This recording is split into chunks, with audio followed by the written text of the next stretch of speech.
Hi, I'm Sherry from Whole Circle Studio, and welcome to the Wildflower Remix Block of the Month in Quilt Sew Along. Today, I'm going to give you some tips as you begin to foundation paper piece your 6th Wildflower Remix block. In addition to this video, be sure to refer to the tips included in the pattern, as well as the links below to additional video tutorials. This month, I have some reminders for you as you paper piece, and I'll review where I like to start and stop sewing on lines when paper piecing. Let's get into it. Let's start by revisiting fabric placement, especially for those tricky angles. I walked through this in last month's video, so if you want a deeper refresher, you can always go back and watch that. But let's take another look here because I know this sometimes trips up some people. But with some tips, it's really easy. When I'm covering a section, especially something with a funky angle like this one here in section K3, I always pause before sewing and really check my placement. So let's take a look at what that looks like. I already sewed section 2 onto 1 here, and what I want to do now is arrange the fabric for section 3.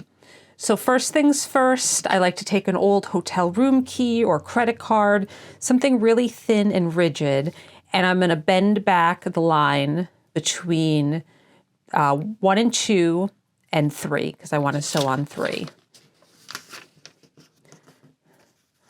I like to get this extra seam allowance out of my way so that it's not distracting me.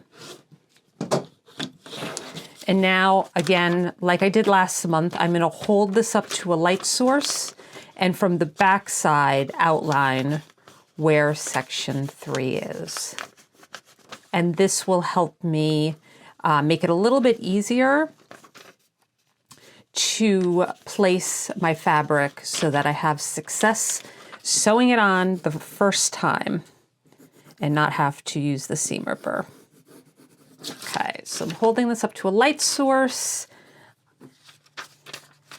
and we're gonna push this back. So it is a little bit funky, the angle here.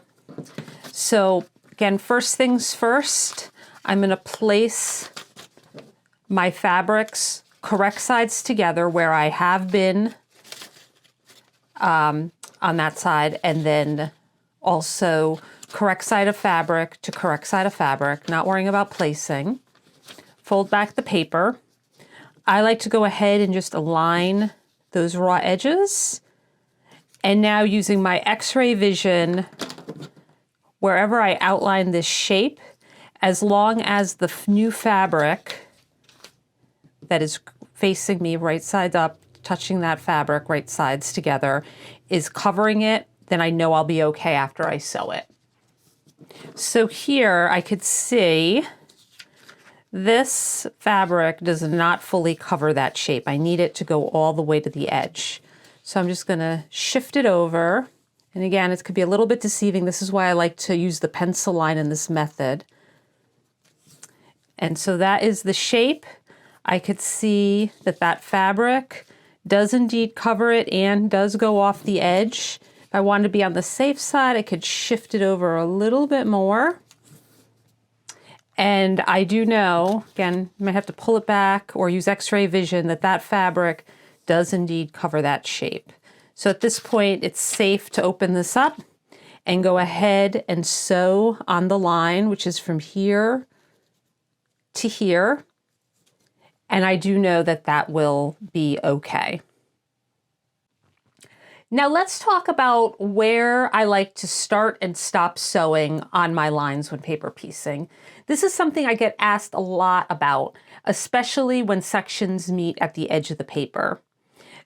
Let me just say up front, there is no single right or wrong way to sew or to do this. Like most things in quilting, it's about finding what feels good to you and what gives you a secure result.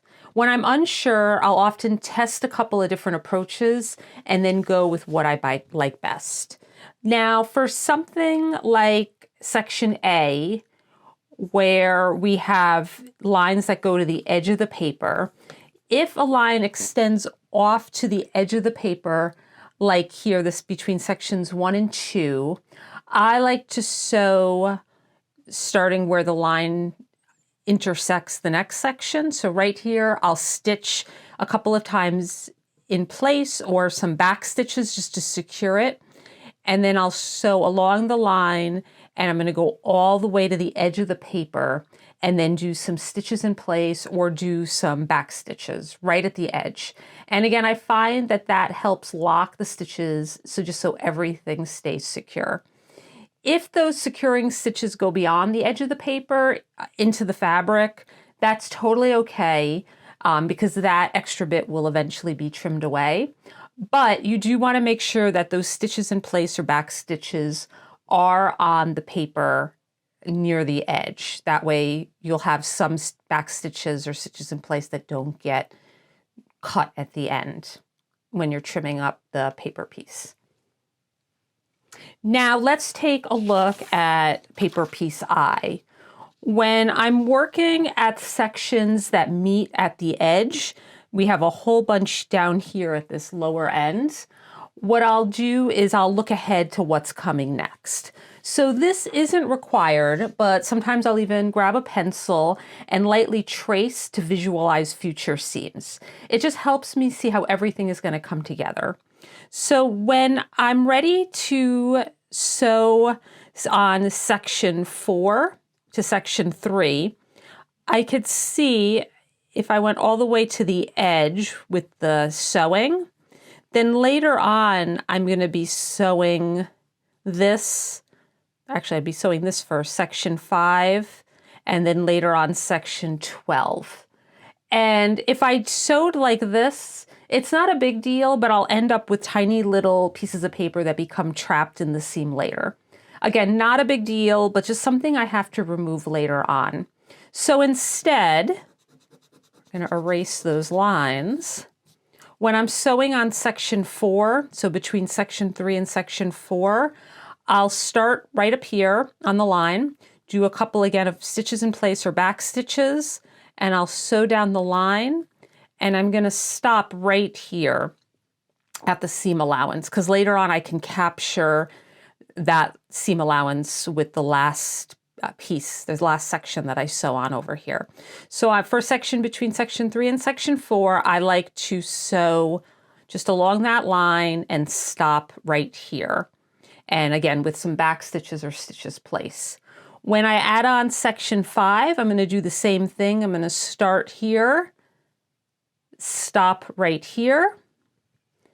And then later on, when I'm sewing on section 12, I'll start here, sew down the line, and then I will go all the way across to the edge of the paper, back stitch or stitch in place here.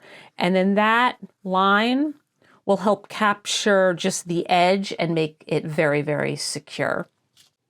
This is getting really nitty-gritty, so if you try this and it's too confusing to think ahead, I would just stick to sewing to the edge of the paper everywhere. And if you want to go deeper on this, I do have a full video tutorial all about where I like to start and stop sewing when foundation paper piecing. I'll link to that below so you can refer back to it at any time. I can't wait to see your blocks come together. Thanks so much for being here and for sewing along with us. I'll be back next month with even more tips. If you enjoyed this video, please give it a thumbs up and don't forget to subscribe so you never miss a new tutorial. Also, share your quilt block progress. You can email me a high-resolution photo of your block and I'll include it in our online gallery. My email address is in the pattern, or you can share your photo on Instagram, but be sure to tag me so I don't miss it. See you next month and happy sewing.